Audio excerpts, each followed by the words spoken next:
All right, welcome back. I'm going to get to some more email comments in a second. But Dominic, before we went to break, you wanted to say something because we're going back and forth about expectations or not. And if you buy a gun, do you think you reasonably expected your name was going to be in the paper? Of course you didn't expect it. But Richard, my overriding premise here is that a gun with one click can take a life, several lives. What's the problem with this public record? I really don't understand being in the newspaper. I mean, I know people that buy guns for the most part are privileged people, and they may be well-to-do, and they may want. There's no well in it. I mean. I go down to certain parts of this country. I don't think they're driving, Maseratis with a gun rack in the back. But okay, I guess that's true. Here's my thing. We just had an auto manufacturer had to pay $1 billion penalty today because it turned out that their cars were dangerous. Should the newspaper print everybody's name who owns that said vehicle, make and model in the newspaper because they own a car that was deemed to have been dangerous, and give their address and the picture of the driveway where they park it in?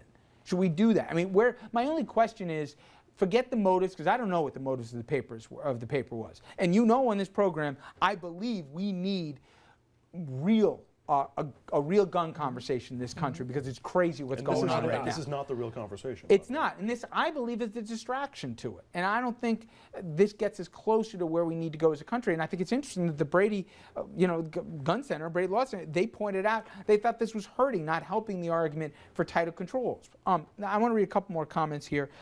This one comes from John Berger. Hopefully I'm pronouncing your name right. I'm sorry if I'm not. Gun enthusiasts have been insisting that criminals target places where they know there are no guns. Gun owners should want everyone to know they have a gun, unless, of course, guns aren't actually the deterrent to crime that the NRA claims. Actually, I think there's a point here. I don't know why people are all freaked out that criminals will be coming if they know they have a gun. Wouldn't that work the other way? Anyway. I'm more afraid that their friends are going to turn on them. The people they know are going to turn on them as opposed to criminals.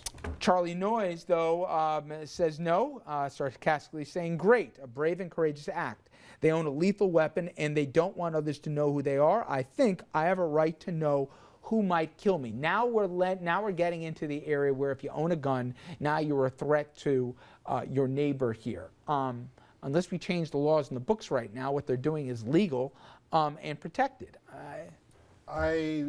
Listen, I agree with Dominic and sort of to that point, which is that, yes, in theory, someone that owns a gun, if that person is my neighbor and happens to say, to give you an example, if I were Skip Gates and trying to get into my locked house, and my neighbor was a little trigger happy and decided that I was going to come into his house next, decides to pull the trigger, anything can happen, and he could have taken my life. Yes, so I totally, absolutely understand that. But the question is, and I think you raised the point, when does it stop? If we're doing things that are deemed legal and we do not have the expectation that our names are going to be put in a newspaper, where does that stop? I can totally and completely understand that if a police officer walks up to me and says, let me see a permit, that I have to surrender that permit. Absolutely, no question about it. But do I have to do that now for my neighbor? It's really an interesting conversation here.